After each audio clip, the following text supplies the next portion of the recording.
Cloud9 is probably the smartest org coming into the 2020 season because it feels like they can do no wrong. And that's why I actually titled this that, Cloud9's management brilliance, because seemingly with any move that they would have made in the offseason, at least, remotely intelligent, that they could do no harm. And that's kind of been the case when you look at their lineup going into the spring split. You have Licorice top, Blabber in the jungle, Nizki mid, and Sven and Vulcan in the bot lane.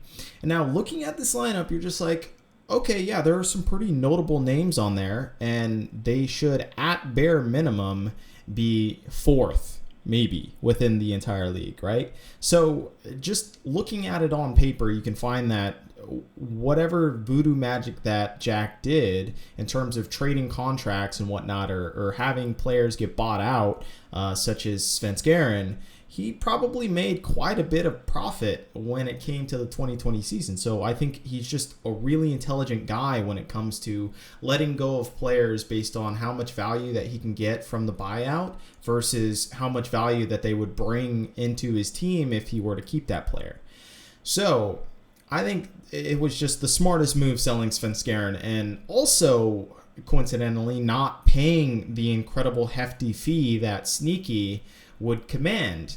Because if you look at Sneaky just as a brand itself is incredibly powerful, right? You look at all his social media numbers, his Twitch numbers, all that shit is going to cost a lot when you go to the contract table, right? And so it becomes very costly when then you have to determine, well, is this player cost of, all these extra things that he comes along with it and skill in, the offset balance out to where I can actually make a decent amount off of Sneaky as a player. And turns out Jack was like, well, no, not really, because his competitiveness is falling further and further down, and it's gone below this threshold, which, he finds acceptable, that balances out for Sneaky's brand.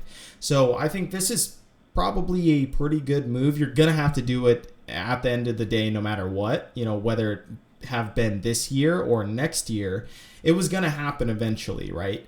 So it just goes to show that Jack is usually just ahead of the curve when it comes to letting players go at the correct time. He'd rather let a player go early rather than late. And so I can respect someone that has that kind of ideological mindset. I'm not saying that one is better than the other. Well, of course, letting a player go early is probably better than letting them go far too late. But it's that in between of knowing when is too late. That's the conundrum. And I think Jack has a pretty good feel for that. Anyways, enough of the management. Let's go to the actual lineup. So for top lane Licorice, I think this is a really good player to keep as a core player for your entire lineup. I mean, he will probably be back to form coming into the 2020 season. I don't feel like Licorice is the type of player that just rests on his laurels and just decides that he's going to be mediocre coming into the 2020 season, because he was criticized a fair amount, I would say, not overly criticized, but definitely not under criticized when it came to his play. He just wasn't that impressive into the 2019 season. And I remember actually talking to him about this in his decline in play. And I was talking about his wrist injury and how that has affected him. And I think it has to a certain degree. And how much he's managed that, I'm not quite sure. But if it is the case that 2019 was kind of more so his rest year to allow him to recover, then I think in 2020 he's got to turn it up no matter what. Regardless of whether that's going to hinder his future play in terms of his wrist or not. That's something that you need to judge as a player itself, and kind of how to keep your career alive. There's got to be, if you have a low spot because you intentionally did that, then you got to step it up for the next year. There's no way around it, because then otherwise it's 2 bad years in a row, and teams just aren't going to accept that as a package that you bring along to, whatever new team roster that you get into. So I think actually Licorice will pick it up this year. And, I like to think as Licorice as, the next Haunter, or, Haunter 2.0. And the fact that he's actually good at defensive play, right? He's good at playing tanks. He's good at initiation. He's good at all those things that Haunter was good at the very beginning of his career too. But unlike Haunter, he's actually quite exceptional at carry play. Now, yeah, maybe people might be saying, oh, well, what about that one split, that one spring split where Haunter carried TSM? It's like, yeah, but that's kind of an offshoot, and we've never actually seen that again from Haunter.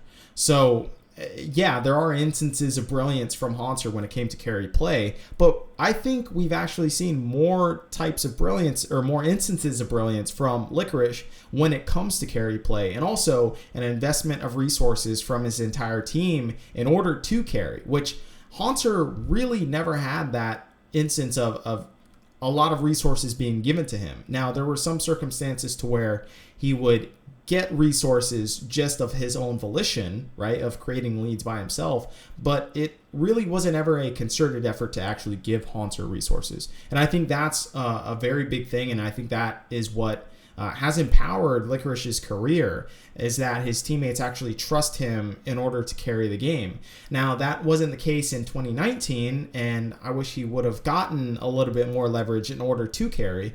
But I think coming into the 2020 season, this is a season in which he can actually shine, right? This is one season that he can make a statement to say that, yes, I can still carry and I can still fuck people up in the top lane. So I think Licorice is actually going to come back, especially on this lineup. He has a lot of room in order to be a primary carry, which is awesome, but he also does have to be a stable primary carry because of the volatility of Blabber, right? So now let's get into Blabber, because I think I have massive reservations against Blabber, just because whenever I've seen him play, he has been this overly aggressive player. Now, with that said, that could also be intentional from Reaper saying, hey, I do want you to play really aggressive. I want you to press the enemy jungler, go for things in which they think you wouldn't do, but you're actually brash enough and bold enough to do, and hopefully it's going to pan out. But we'll see. Just take the chance, take the gamble. That's why you're being subbed into this game, right? And so a player's playstyle can actually be distorted in terms of when looking at it from an analytical view or an analyst view, and also a fan view as well too, because now this guy has previously come into the game in certain instances where you need very specific things in order to change a particular best of 5 series or something, right? That you aren't normally going to get from Svenskeren. Well, now you have Blabber just by himself, right? So with that said, I think he might be able to kind of reserve himself and reserve his play style to where he's a little bit more measured in how he actually plays the game, and actually puts a little bit more thought rather than just using his fucking hands on the keyboard, right? So it's whether Reaper can actually rein that in, and if he is able to actually manipulate someone's play style based upon the needs in which he has on a particular lineup. So this will actually be, I think, more of a judge of Reaper rather than Blabber, in terms of, because I know that Blabber's playstyle had to in some way, shape, or form be molded because there was another jungler on the lineup, and therefore you need to make 2 different distinct styles.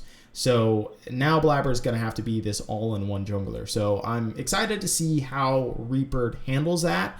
I think he might be able to do it, but I don't think it's incredibly likely that it's going to happen 100%. So I will give this team the benefit of the doubt. And also remember that Reignover is still, at least I believe, the positional coach for Cloud9.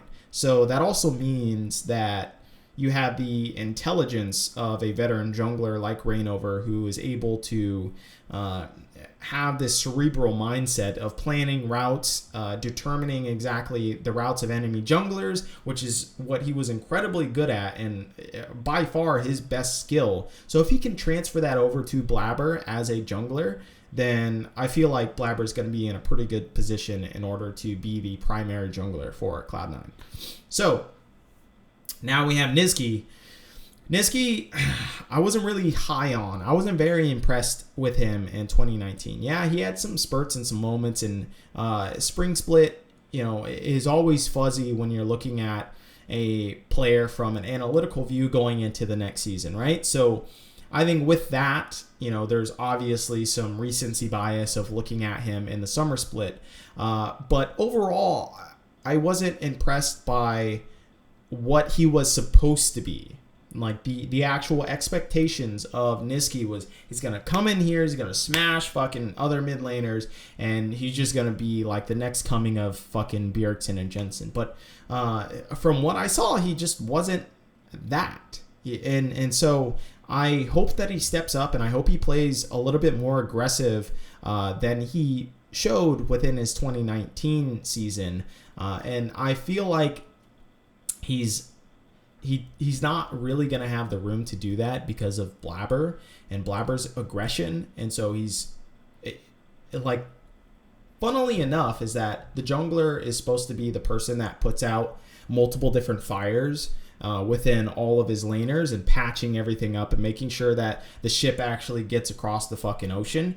Well, I feel like Niski is going to have to be the guy to do that. In fact, of cleaning up from Blabber's mistakes that maybe he invades too far, so he has to go and kind of play towards that side and then run over there if Blabber gets into a fight or something. And so I feel like Niski is going to have to pressure the mid lane harder than he normally would do or feel comfortable doing, and that might expose him in terms of maybe some ganks or maybe some mid lane outplays against better opponents such as Niski or such as Jensen or Bjergsen, right? I think if he plays that type of play style of over aggression, he's going to get punished very heavily, and it's going to make him look fucking stupid.